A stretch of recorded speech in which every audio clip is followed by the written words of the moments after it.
So we are in the last part of kinetic theory of gases and radiation. As you know, kinetic theory and radiation इसको दो parts में हमने split किया था. एक था kinetic theory of gases, एक था radiation. Radiation में हम लोगों ने we started with defining what is radiation, what is radiant energy, thermal energy. उसके बाद coefficient of absorption, coefficient of reflection, coefficient of transmission. उसके बाद emissive power, coefficient of emission, black body, Ferry's black body, Kirchhoff's law of radiation. तो ये सारा हमने अभी तक कवर किया है. एक लास्ट थियरी टॉपिक जो बचा है इस चैप्टर का, that is Newton's law of cooling. And this is the most interesting topic, Newton's law of cooling. और ये जो पर्टिकुलर कॉन्सेप्ट है, ये आप डे टू डे लाइफ में आज तक सबसे ज्यादा यूज किया है आपने विदाउट नोइंग. कैसे? In winters, as I told you, गर्म पानी से नहाना होता है हमको. तो हम क्या करते हैं, हम वाटर हीटर्स चालू कर देते हैं, उसमें से बहुत गर्म पानी निकल रहा है. जितना ज्यादा पानी गर्म होगा उतना जल्दी ठंडा भी होगा. That is Newton's law of cooling. Then with experience आपके घर में पेरेंट्स बोलेंगे थोड़ा सा ठंडा पानी उसमें मिक्स करो. क्या होगा ठंडा पानी मिक्स करने से? थोड़ा सा टेम्परेचर कम होगा. टेम्परेचर कम होने से क्या होगा? अब rate of cooling will be less. मतलब बेसिकली व्हाट हैपेंस इज, होता क्या है?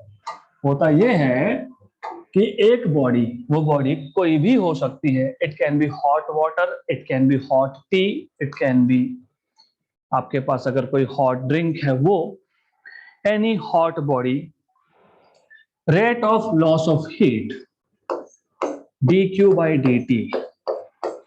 q is normally used to denote heat. dq by dt मतलब कितना हीट पर यूनिट टाइम लॉस हो रहा है. तो rate of loss of heat is directly proportional to the difference of temperature of the body and the temperature of the surrounding. इसको हम बोलते हैं excess temperature of the body with respect to surrounding. है एक ही चीज. rate of loss of heat. example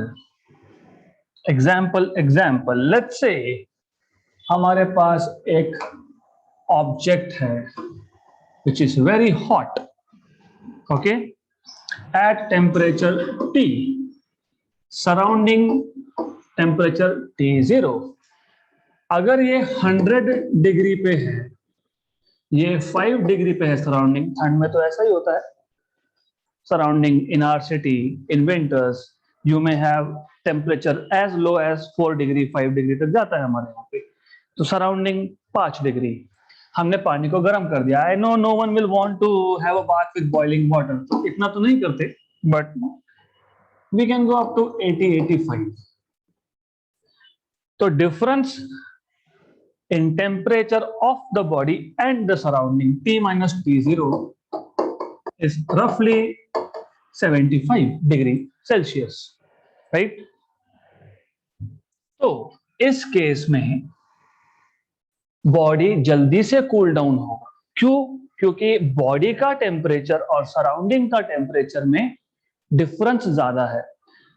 example, अगर मैंने दूसरा बॉडी लिया जिसका टेम्परेचर 50 डिग्री है, सराउंडिंग फिर भी 5 है, तो डिफरेंस आपके पास आ गया 45 डिग्री. तो इन दिस केस ये जो हॉट बॉडी थी जिसका टेम्परेचर 50 डिग्री था, इसका कूलिंग मतलब इसका rate of loss of heat will be less compare to the body at 80 degree. तो that is nothing but Newton's law of cooling. जितना ज्यादा आप बॉडी को हीट करोगे विथ रिस्पेक्ट टू सराउंडिंग, उतना ही जल्दी वो एनर्जी लॉस करेगा, right? And that is the reason कि जब आप ठंड में गर्म पानी से नहाते हो तो बोलते हैं थोड़ा ठंडा पानी मिक्स करते जाओ. क्यों? क्योंकि इफेक्टिवली आप पानी के टेम्परेचर को कम कर रहे हो. मतलब डिफरेंस विद सराउंडिंग कम कर रहे हो। जितना डिफरेंस विद सराउंडिंग कम रहा है, ऐसा मत करना वो 5 डिग्री था सराउंडिंग और आपने वाटर का टेम्परेचर भी 15 डिग्री कर दिया, तो क्या फर्क, it's no use. So at least you need to maintain some proper temperature between body and the surrounding। तो टेम्परेचर डिफरेंस जितना कम रहेगा उतना स्लो लॉस ऑफ हीट होगा। Temperature difference between body and surrounding जितना ज्यादा रहेगा उतना rate of loss of heat ज्यादा होगा। That is Newton's law of cooling. Now इसी को आप in the form of statement लिख सकते हो, क्योंकि अभी एग्जाम में लिखना तो पड़ेगा ना। आपको समझा है, अगर आपको समझा है तो explain it. How do you explain this? Is very simple thing. तो कैसे एक्सप्लेन करोगे? You will say Newton's law of cooling states that, so it states that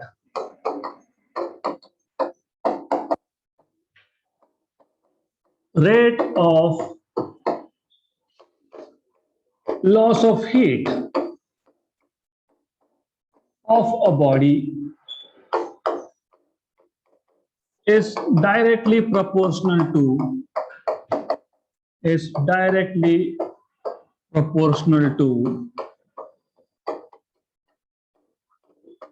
the difference in temperature of the body and the surrounding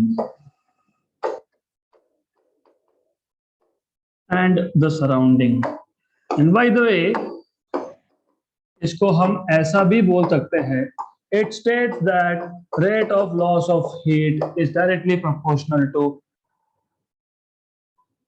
excess temperature of the body with respect to surrounding, या फिर बोलो difference in the temperature of the body and the surrounding is the same thing। आपको जैसा बोलना है बोल सकते हो, उसका मीनिंग नहीं चेंज होना चाहिए। So you can just say this, rate of loss of heat dq by dt is proportional to T, where T is temperature of body and T0 is temperature of surrounding। तो आपने लिखा तो specify करो, बताओ यहाँ पे what is T, where T is temperature of body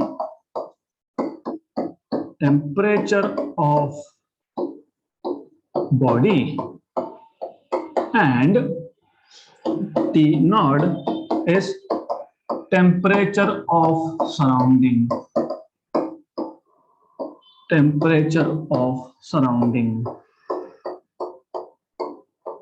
okay, तो this is something you need to know. बहुत इजी कॉन्सेप्ट है और बहुत इंटरेस्टिंग कॉन्सेप्ट है। इजी, याद रखना। You started by saying rate of loss of heat dq by dt। q is heat, heat is amount of energy, so rate of loss of energy is proportional to difference in temperature।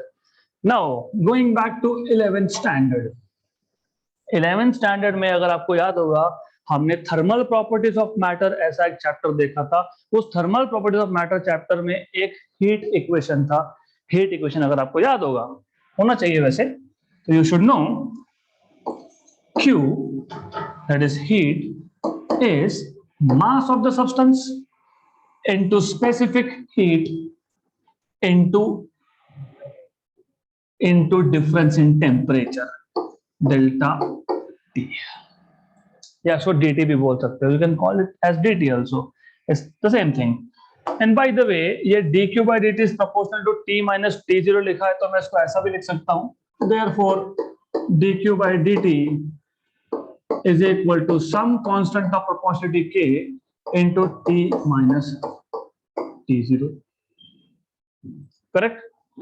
Right, then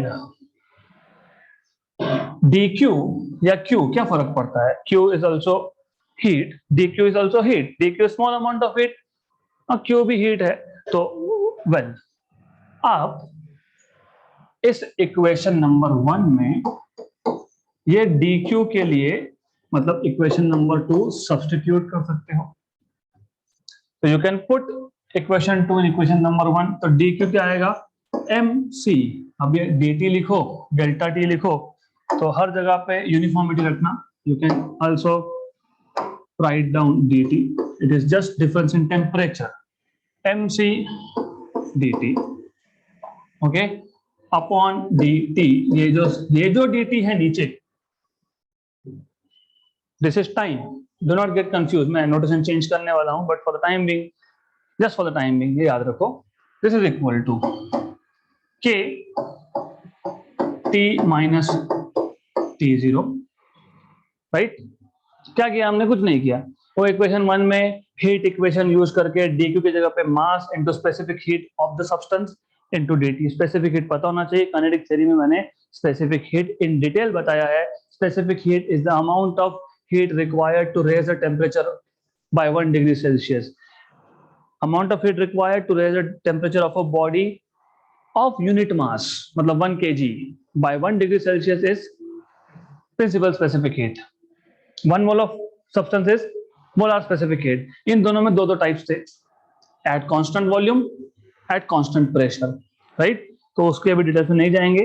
तो you should know heat equation is mass into specific heat into dt, ये पता होना चाहिए आपको। Now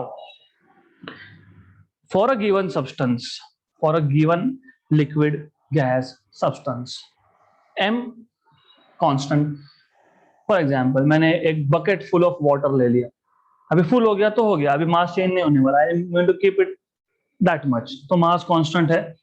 bucket full of water, water का specific heat constant होता है, एक वैल्यू होता है, केरोसिन का एक वैल्यू होता है, हर एक मटेरियल का स्पेसिफिक हीट ये कांस्टेंट होता है, मतलब this is some fix value, ये कांस्टेंट, इन दोनों को यहां शिफ्ट कर दूंगा, तो I will get dt by dt, change in temperature upon time, change in temperature with respect to time, it is constant k upon mc t minus t0, right. k constant, m constant, c constant, constant upon constant is another constant, तो ये पूरा का पूरा k upon mc ये constant है, which means आप लिख सकते हो therefore change in temperature with respect to time is proportional to temperature of the body minus temperature of the surrounding. Remember मैंने आपको बताया था Newton's law of cooling states that rate of loss of heat, मतलब loss of energy, is directly proportional to difference in the temperature of the body and the surrounding. Clear? फिर आपने सिर्फ dq की जगह पे हीट इक्वेशन यूज करके, ये heat equation हमने 11 में सीखा था थर्मल प्रॉपर्टीज ऑफ मैटर में, आपने हीट इक्वेशन यूज करके you have proved that dt by dt, here t is temperature, मतलब rate of fall of temperature, पहले क्या बोल रहे थे हम लोग, rate of loss of heat, क्योंकि ऊपर Q था, Q मतलब हीट था, यहाँ पे ऊपर क्या है, टेम्परेचर, मतलब क्या चेंज हो रहा है यहाँ पे, temperature with respect to time, तो क्या बोलेंगे, rate of change of temperature, right. और हमको तो पता है कि टेम्परेचर फॉल हो रहा है, गर्म बॉडी ठंडा ही होगा, तो इसलिए हम बोलेंगे rate of fall of temperature is directly proportional to difference in the temperature of the body with respect to surrounding. Okay, तो अल्टरनेट स्टेटमेंट बना सकते हो आप, so you can say alternatively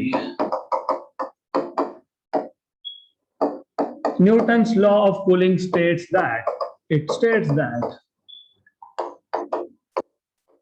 rate of fall of temperature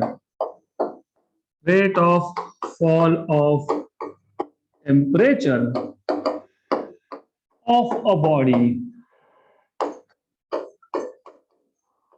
is directly proportional to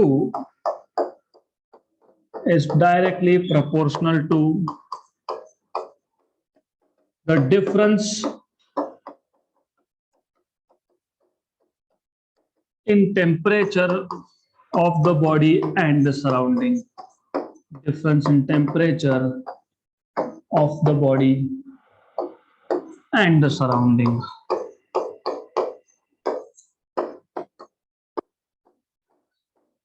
Okay, so you have two alternate statements of Newton's law of cooling. ये Newton laws of motion नहीं है। Newton laws of motion 3 law थे, 1, 2 and 3, वो अलग। Newton law of viscosity वो fluid mechanics, जब fluid move होता है वो अलग। न्यूटन लॉ ऑफ ग्रेविटेशन वो ग्रेविटी में आता है, वो अलग। ये न्यूटन लॉ ऑफ कूलिंग है। Newton law of cooling is when you are talking about radiation. Radiation क्यों, यहाँ पे रेडिएशन कहां से आया? Where is radiation? जब मैं एक हॉट बॉडी को कोल्डर सराउंडिंग में रखता हूं तो जो लॉस ऑफ हीट हो रहा है इन द फॉर्म ऑफ रेडिएशन हो रहा है, इसलिए ये रेडिएशन टॉपिक में कवर किया। आप बोलोगे कहां पे रेडिएंट एनर्जी? अरे तो होता नहीं है क्या, गर्म बॉडी को आपने रख दिया सराउंडिंग कूल था तो body is losing energy. How? Radiation, not by convection, not by conduction, right? तो दिस इज एक्सट्रीमली सिंपल। तो ये आपको अगर एग्जाम में आ गया तो लिखते आना चाहिए। क्या है? There's nothing. It is just you have to tell rate of loss of heat proportional to difference in temperature. Use heat equation. dq is mc dt, where m is mass in gram, c is specific heat. Okay. अभी ये अगर आप ग्राम में बोल रहे हो तो ये प्रिंसिपल स्पेसिफिक हीट होगा। ये अगर आप basically if you are talking in terms of moles, हमने वो अल्टरनेट इक्वेशन देखा 11 में, तो यहाँ पे आप मोलर स्पेसिफिक हीट लिखोगे। So that is simple thing. तो एनीवेज वैसे एम सी कॉन्स्टेंट ही है, तो डी क्यू की जगह पे मैंने एम सी डी टी लिखा है। एम सी कॉन्स्टेंट है, शिफ्ट कर दिया तो K upon M C again constant. तो rate of fall of temperature D T by D T. अभी बहुत सारे बुक्स में इसको टी नहीं बोलते, तो थीटा बोलते हैं, D theta by D T. ठीक है, it's okay. Where theta not is temperature of surrounding, लेकिन ये थीटा एंगल ऑफ कॉन्टेक्ट नहीं है, remember that. Okay, this is temperature here. तो नोटेशंस आप चेंज कर सकते हो, no issues with that at all. तो that is all about Newton's law of cooling. Extremely simple concept था, not difficult at all. So this was the end of theory part of kinetic theory of gases and radiation. तो इसका मतलब ये that we have to move towards examples now. Solve and then practice. So let us solve example 3.5. Those who are new here, I would like to tell you कि यहाँ पे numerical solve करते वक्त एक पर्टिकुलर पैटर्न हम लोग follow करते हैं। We note down all the given quantities and convert here itself in SI unit. अगर जो भी पैरामीटर दिया है, टेम्परेचर होगा, वेलोसिटी होगा, जो कुछ भी होगा, depending on topic to topic, हम पहले उसको लिख लेते हैं और वहीं के वहीं SI यूनिट में कन्वर्ट करते हैं। देन हमको क्या फाइंड करना है हम वो नोट डाउन करते हैं। देन हमको कौन सा फॉर्मूला लगेगा हम वो नोट डाउन करते हैं। And then we proceed towards solution. Why? Because I don't want you to spend time in recalling formulas, क्योंकि गिवन क्या है, सामने है आंखों के, क्या फाइंड करना है, तो दिमाग थोड़ा फास्ट काम करता है। ये गिवन है, ये फाइंड करना है, ऐसा फॉर्मूला देखा है, गुड। तो let's see how to solve this question. Calculate the value of lambda max. Calculate the value of lambda max. Lambda max हमने Wien's displacement law में देखा था। तो आपको lambda max, value of wavelength at which you get maximum emissive power from a black body, वो find करना है। तो calculate the value of lambda max. Okay, for solar radiation, assuming that surface temperature of sun is 5800 Kelvin, तो kelvin में है तो SI unit है। Degree Celsius is not SI system of temperature, SI unit of temperature, kelvin ये SI unit होता है। तो ठीक है, दिया है। ओके, बी आपको याद होगा एक वीन्स कांस्टेंट था, वो फॉर्मूला लिखूंगा मैं, that is equal to 2.897 into 10 power -3। मैंने बताया था कि ये मिली नहीं है, ये मीटर केल्विन है, ये मीटर है, ये केल्विन है, इट इज नॉट मिली। मैंने said 3 times the same thing, this is not milli, this is meter.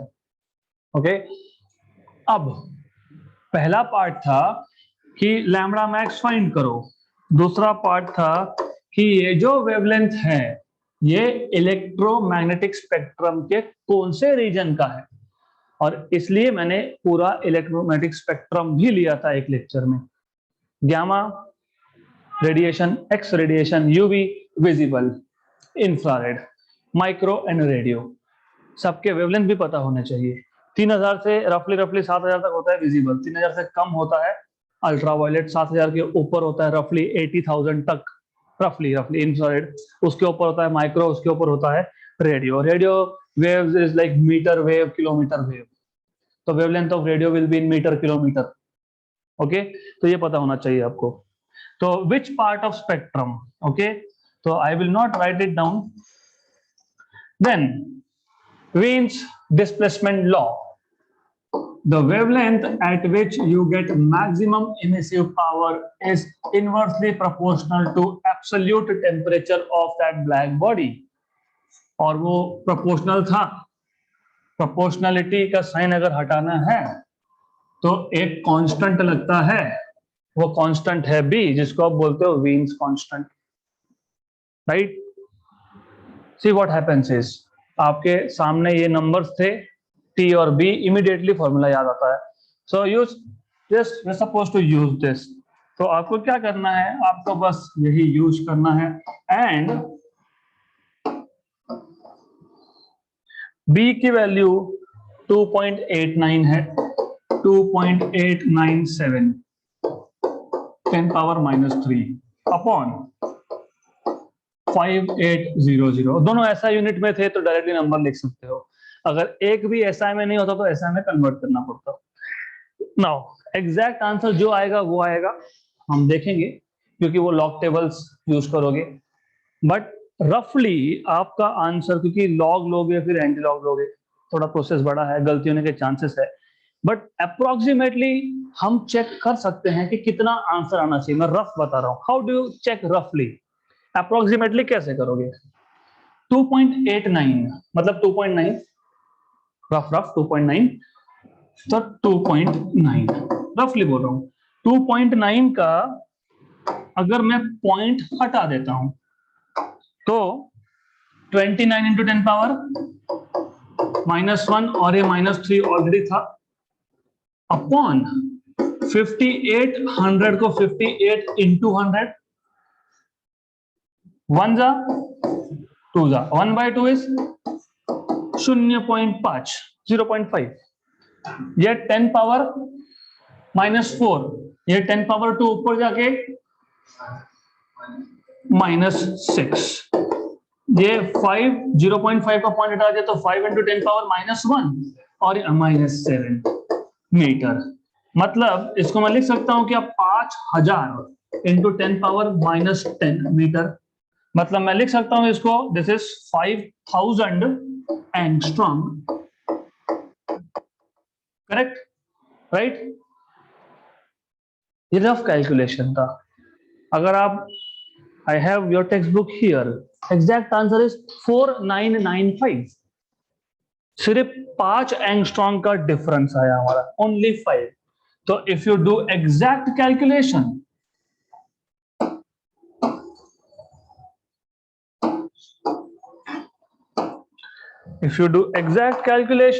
you will get 4995 angstrom. तो रफ कैलकुलेशन से आपको समझ में आ गया कि आंसर सही है। ओके, कौन सा रीजन है ये 5000 एंगस्ट्रॉम, मतलब which region of spectrum are we talking about, visible. So this wavelength belongs to visible region, visible part. This wavelength belongs to visible region of the spectrum. And of course visible to humans. Okay, so this is how you are supposed to solve this question. Easy. Next question. Oh, okay, so next question,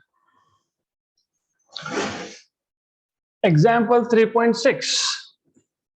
calculate the energy radiated in 1 minute by a black body of surface area 200 centimetre square. तो हमारे पास एक black body है जिसका temperature आपको दिया हुआ है, उसका एरिया दिया हुआ है, 1 मिनट में कितना एनर्जी रेडिएट करेगा वो पूछा है, और स्टीफन्स कांस्टेंट आपको दिया है। So first of all you need to write down what is given to you.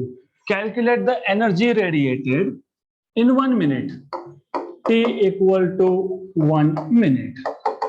1 minute मतलब 60 seconds. As I told you, आपको वहीं के वहीं SI सिस्टम में कन्वर्ट करना है। Then area of the body is 200 centimetre square. 200 centimetre square, 1 centimetre मतलब 10 power minus 2 metre, और इस 10 पावर माइनस 2 मीटर का स्क्वायर, इसका स्क्वायर, तो ये मीटर स्क्वायर में कन्वर्ट करने के लिए किया मैंने। दिस इज 10 पावर माइनस 4 आता है बाय द वे। तो ये आ गया आपके पास 200 into 10 power minus 4 metre square, मतलब 2 into 10 power minus 2 metre square. Okay, then आपको टेम्परेचर दिया है 127 डिग्री।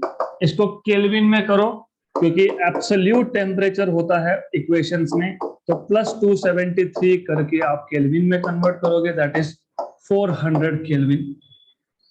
राइट, आपको फाइंड क्या करना था, आपको पूछा है एनर्जी रेडिएटेड, इमिसिव पावर नहीं। Emissive power is energy per unit time per unit area, intensity नहीं। क्या बोला है, एनर्जी रेडिएटेड, मतलब they are asking you what is the value of Q, energy.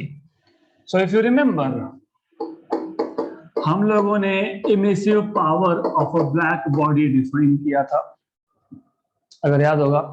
नहीं याद होगा तो याद कैसे आता है बताता हूं। ये जहां पे सिग्मा दिखा ना, मतलब स्टीफन कांस्टेंट, मतलब कौन सा law, Stefan's law of radiation. What was Stefan's law of radiation, emissive power of a black body, energy emitted by a body per unit time per unit area is proportional to 4th power of temperature.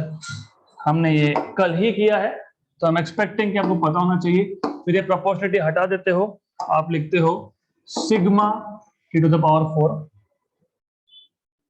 Correct. Q is energy, A is area, T is time, sigma is Stephen's constant, T is absolute temperature। हमको ऐसा पूछा गया what is emissive power, नहीं। ऐसा पूछा गया what is energy per unit time per unit area, नहीं। What is energy, energy is energy, it is not upon time, not upon area. Energy Q is equal to A और T यहां पे लाके multiply, sigma की value आपको पता है 5.7 into 10 power minus 8, area is 2 into 10 power minus 2 meter square, into time is 60 seconds, into T raised to 4, और T is 400 Kelvin। 400 मतलब 4 into 10 power 2, उसका भी स्क्वायर कर लेंगे, तो उसका पावर 4 है, तो हम लोग पावर 4 लिखेंगे, तो it is 4 into 10 power 2 raised to 4। Right, अब एग्जैक्ट आंसर जो आएगा वो आएगा, देखेंगे। पहले रफ कैलकुलेशंस की बात कर लेंगे। And always remember, if you want to save your time, be it state board exam हो, जेईई नीट सीईटी हो, 10 के पावर पहले हटाओ। कहां कहां 10 का पावर दिखता है, 57 लिख दूंगा 5.7 को, 57 into 10 power minus 1, 10 power minus 8 मतलब total 10 power minus 9, 10 power minus 9 और 10 पावर माइनस 11, उसमें से एक गया 10 पावर 10, और यहाँ पे 8 हो रहा है 10 power minus 2 in short, correct. तो ये 10 पावर माइनस 2 आएगा, तो यू विल गेट 10 power minus 2 here. 57 into 2 into 6 into 4 raise to 4, 4 का square numbers 256। You can do 4 raised to 4 in many ways। 4 raised to 4 कैसे करोगे, 4 raised to 4 मतलब 4 के स्क्वायर का स्क्वायर, 16 का स्क्वायर 256, या फिर 4 raised to 4, 4 raised to 4 is 4 is 2 raised to 2, 2 raised to 2 raised to 4, 2 raised to 8. Technology के जमाने में हो आप लोग. 2 raised to 1 is 2, 2 raised to 2 is 4, 2 raised to 3 is 8, 2 raised to 4 is 16, raised to 5 is 32. Start यहाँ से होता है 32. कुछ साल पहले 1 GB, 2 GB, 3 GB, 10 GB, 8 GB RAM की बात ही नहीं थी. 32 MB, 32 MB ऑफ रैम आज भी मिलते हैं feature phone 32 MB. 2 raised to 5, 2 raised to 5 से स्टार्ट होता है. 2 raised to 5 32, 2 raised to 6 64, 2 raised to 7 128, 2 raised to 8 256, 2 raised to 9 512, 2 raised to 10 1024. तो 1 GB रैम बोलते हैं मतलब 1024 MB का रैम है टू बी प्रिसाइज. तो आपका फोन अगर 1 GB, वो तो होता नहीं है नॉर्मली, अभी 4 और 8 GB से कम की बात ही नहीं होती है. Anyways, it is just to remember. We are not talking about mobile phones here, but it is just that you remember numbers. 4 raised to 4, quick. 4 raised to 4 is 2 raised to 8, 2 raised to 8 is 256, 256. Correct. अब इसको कैसे multiply करेंगे? इसका भी trick है solve करने का, multiply करने का. 6 2 12, 12 दिस इज 12, 57. मैं रफ बता रहा हूं, 60 मान लेते हैं. 12 6 72, 720. मैं रफ बता रहा हूं, ये 720 का जीरो निकाल लिया 256. इसको मैं रफली 70 मानूंगा. इसको मैं रफली 260 मानूंगा.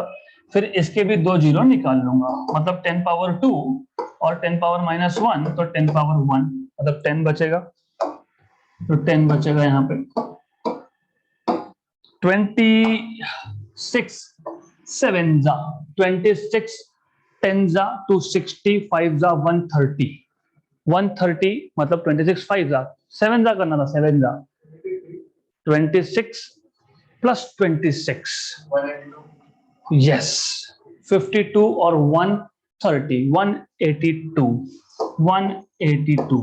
1820 जूल. ये रफ कैलकुलेशंस है. एग्जैक्ट 1751.04. तो वी आर नियर, मतलब कैलकुलेशंस में कम से कम गड़बड़ नहीं है. तो if you do exact calculations, अगर आप एग्जैक्ट कर रहे हो तो इन दैट केस यू विल गेट 1751.04 जूल. राइट. बाकी वो आप कैलकुलेशंस करना, ये आपका जॉब है. मेरा पार्ट है आपको बताना क्या कॉन्सेप्ट है, कैसे सॉल्व करोगे, क्या फॉर्मूला यूज करोगे, रफ कैलकुलेशंस कैसे करोगे. Exact is your job to do. Next question example 3.7. A 60-watt filament lamp loses all its energy by radiation from its surface. घर में पहले, अभी तो कोई नहीं यूज करता है, पर पहले वो 60 वैट का लैम्प, 100 वैट का लैम्प, टंगस्टन फिलामेंट वाला, करंट पास करोगे तो फिलामेंट हीट होगा, फिर वो रेडिएट करेगा. तो that kind of a filament lamp loses all its energy by radiation. मतलब रेडिएशन मतलब गर्म होने की वजह से, हीट की वजह से रेडिएट करेगा. ओके. द इमिसिविटी मतलब coefficient of emission of the surface is 0.5. The area of the surface is 5 × 10⁻⁵ meter square. Find the temperature of the filament given sigma is 5.67 × 10⁻⁸ joule per meter square per second per Kelvin raised to 4. तो given quantities में आपको दिया है number 1 emissivity मतलब coefficient of emission 0.5. मैंने आपको पहले ही बताया था ब्लैक बॉडी का कोएफिशिएंट ऑफ इमिशन होता है 1. Any body which is not a black body उसका होता है 0 से 1 के बीच में. तो 0.5 है, करेक्ट है मतलब. So you have been given correct value. उसके बाद आपको एरिया बताया है 5 into 10 power minus 5 metre square.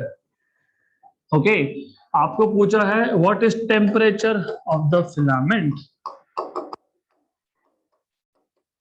T पूछा है आपको, और बताया है सिग्मा, joule per metre square per second per kelvin raise to 4, right. तो formula, what formula will you be using over here, which particular law will you be applying, क्या use होगा?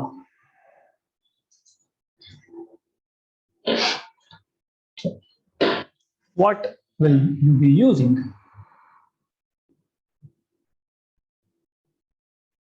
और कुछ तो दिया नहीं है, इतना ही दिया है, तो you need to find out what you are supposed to, और एक चीज दी है मैंने लिखी नहीं है, that's what I want you to think of। क्या दिया है? पावर। वैट मतलब क्या? पावर। Very good. पावर मतलब क्या? पावर मतलब, हाउ डू डिफाइन पावर?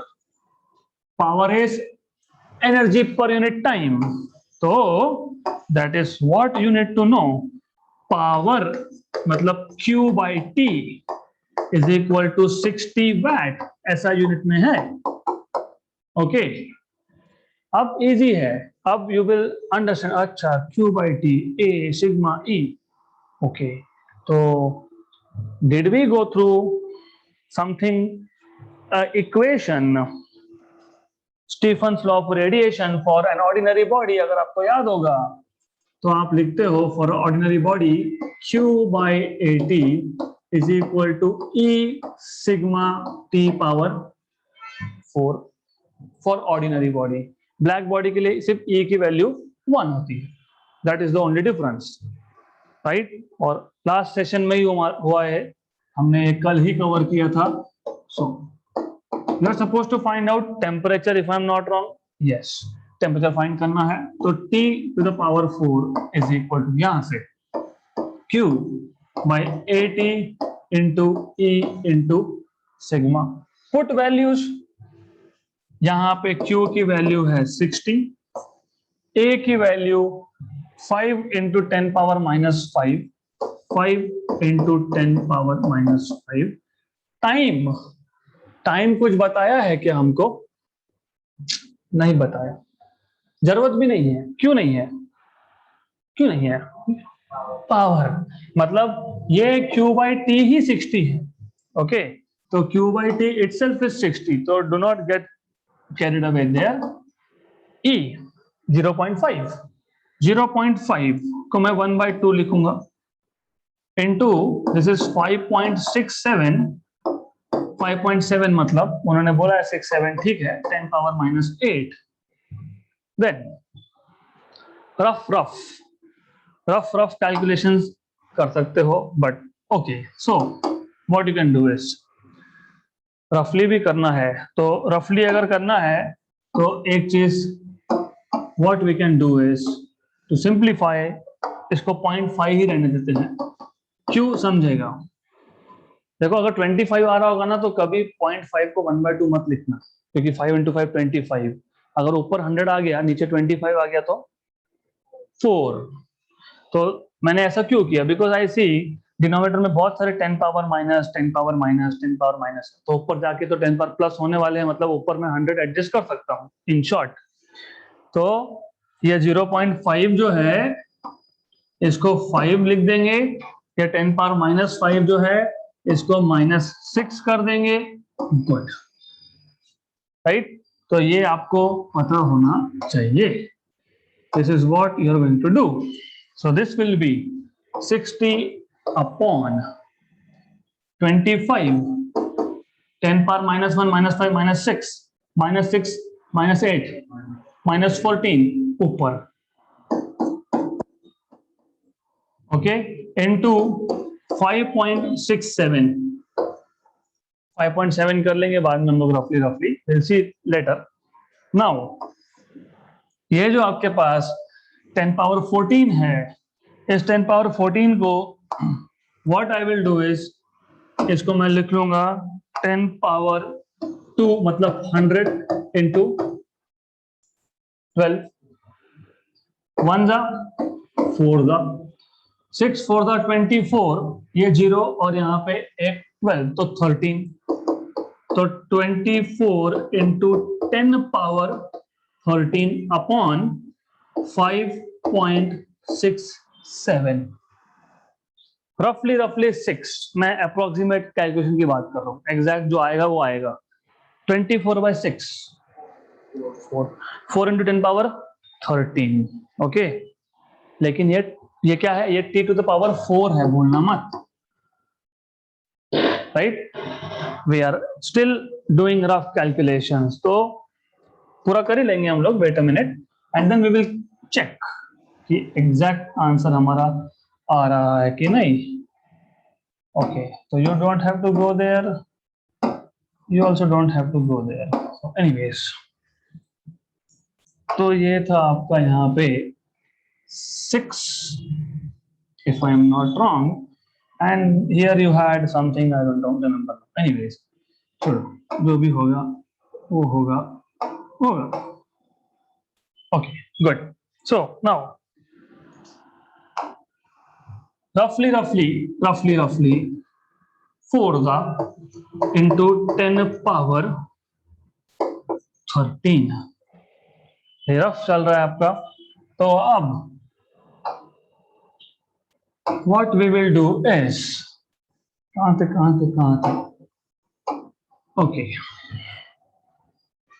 ये था आपके पास t to the power 4 as 4 into 10 power 13, मैं इसको लिख सकता हूं 40 into 10 power 12।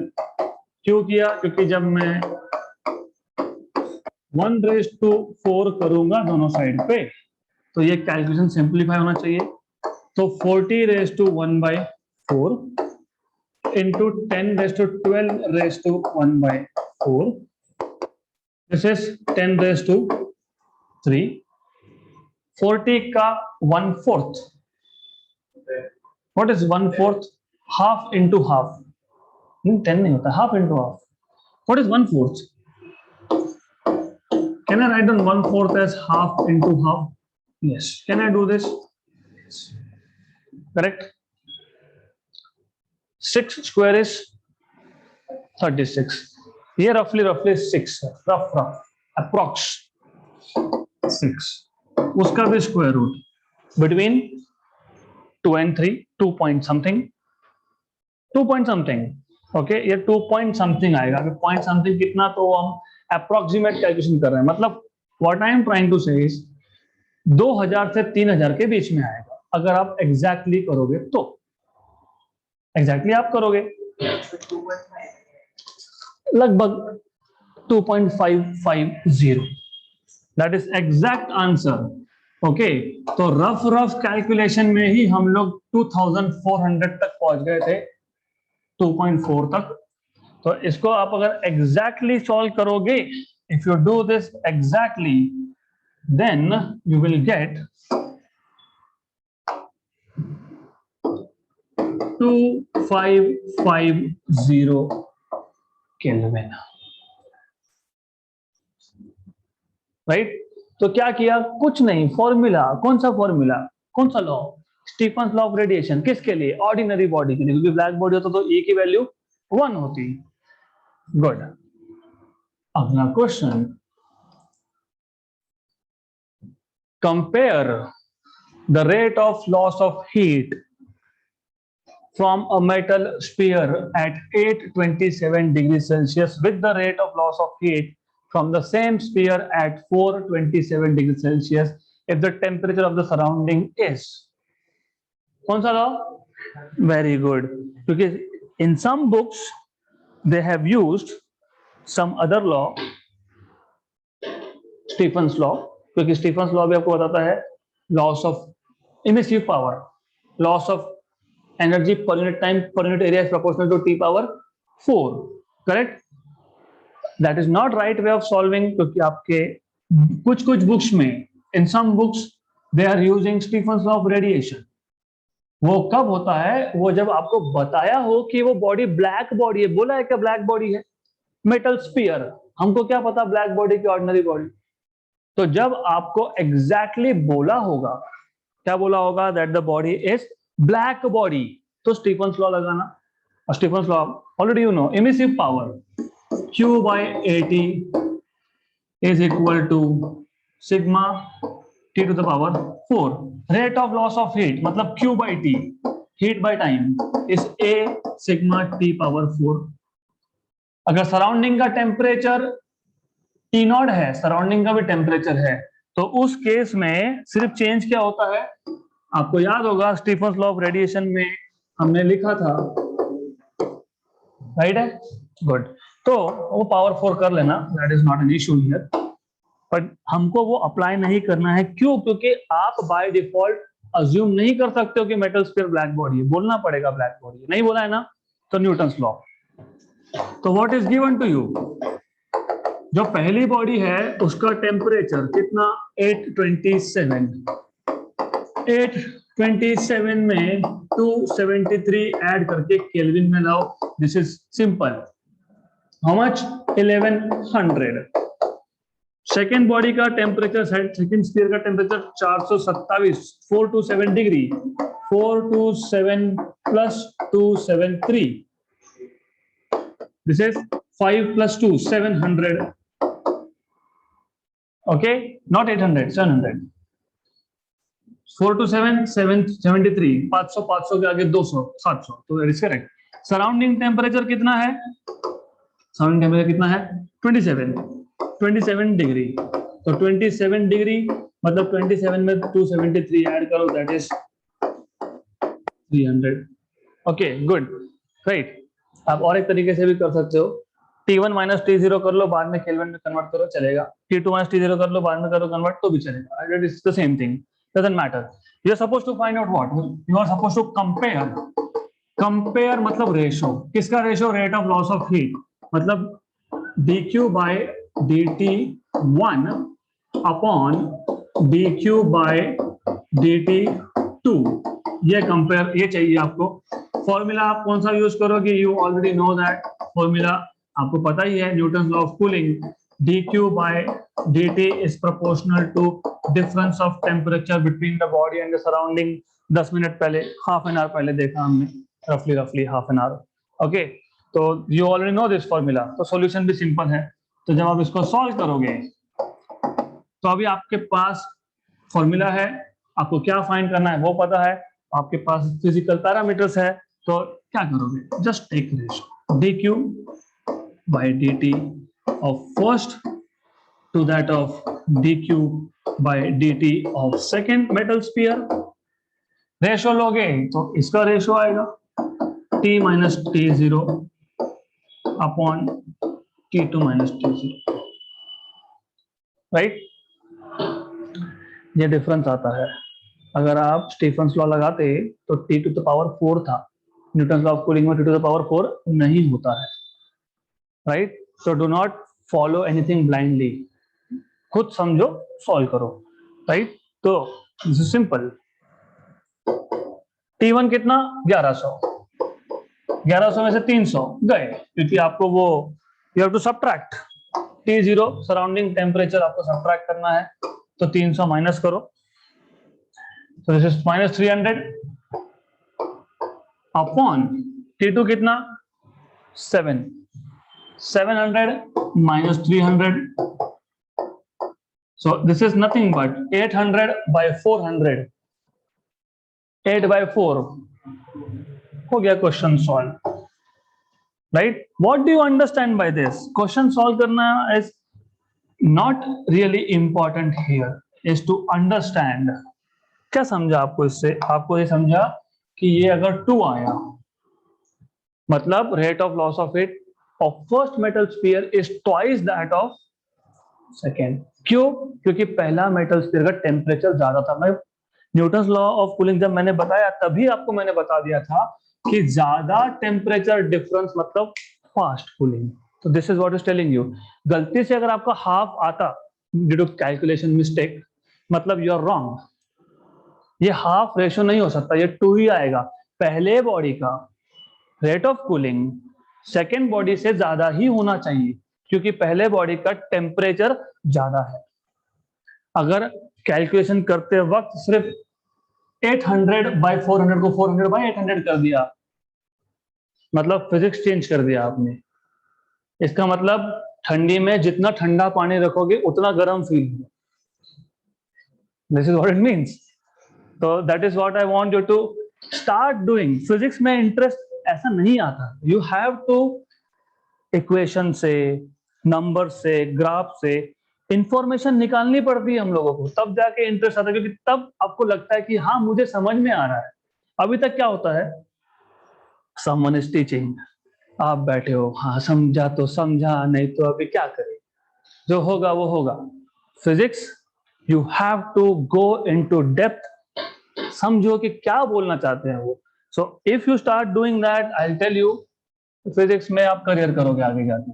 That is what I also want some of you give it a try.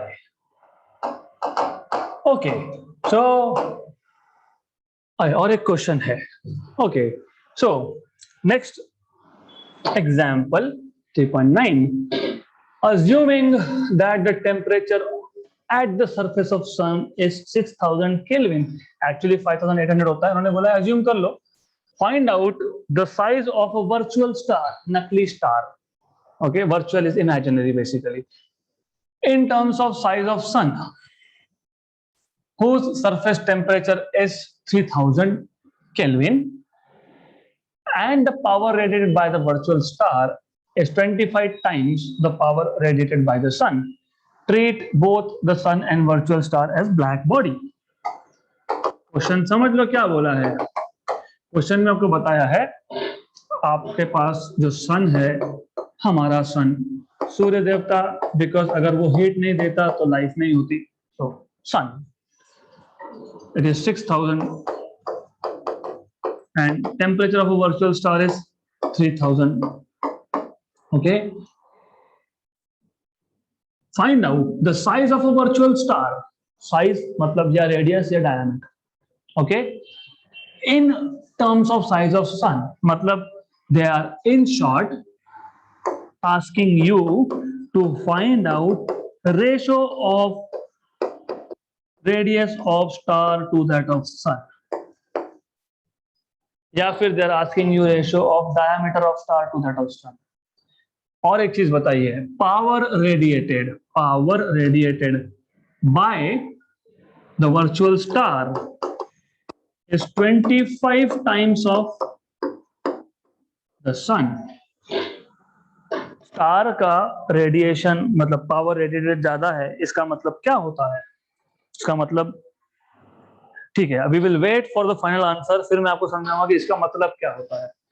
So anyways, first of all, how do you decide formula?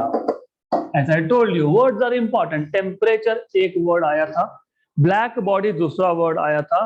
Black body और temperature Stefan's law, तो Stefan's law लगाना है यहाँ पे। Stefan's law क्या है, Q/AT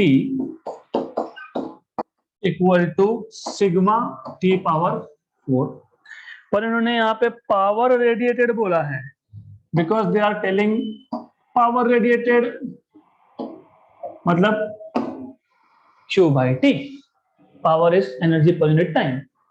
okay, this is power. So now sigma तो constant ही है, कांस्टेंट है वो, मतलब power is proportional to A T power 4, but area of star or sun, what is star or sun? Sphere. What is area of sphere? 4πr²।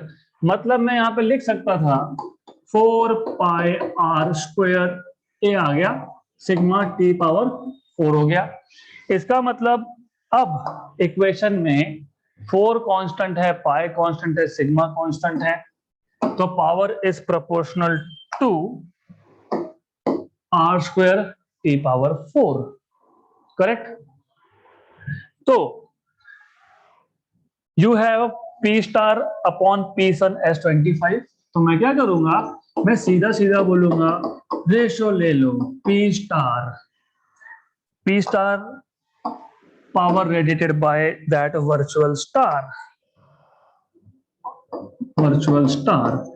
upon power radiated by sun is equal to R star square upon R sun square, temperature of star raised to 4 upon temperature of sun raised to 4. This is equal to, ये 25 है, हमको पता है, यहाँ पे अभी भी लिखा है, गिवन है वो, R स्टार अपॉन R सन का स्क्वायर, T स्टार 3000 था, T सन 6000 है, अज्यूम करने के लिए बोला है, रेज टू पावर 4 है, 1 जा 2 जा 1 upon 2 raise to 4 1 upon 16 1 2 raise to 4. Okay, 25 equal to R star upon R sun square is 1 by 16. Correct. So now what I will do is, हमको वैसे भी ये रेशो चाहिए, राइट? तो you know, मैं अगर स्क्वायर रूट ले लूं तो ये 5 है, ये 4 है, 5 4 का 20 है, तो R star by R sun will be equal to 20. तो ऐसा आपको आंसर मिलना चाहिए. लेट्स क्रॉस चेक, होगा तो वैसा ही होना चाहिए. Okay, so it is 20, right? Simple. So that's all about solved examples. So in the next session we will solve practice problems of your book. We will stop here for today.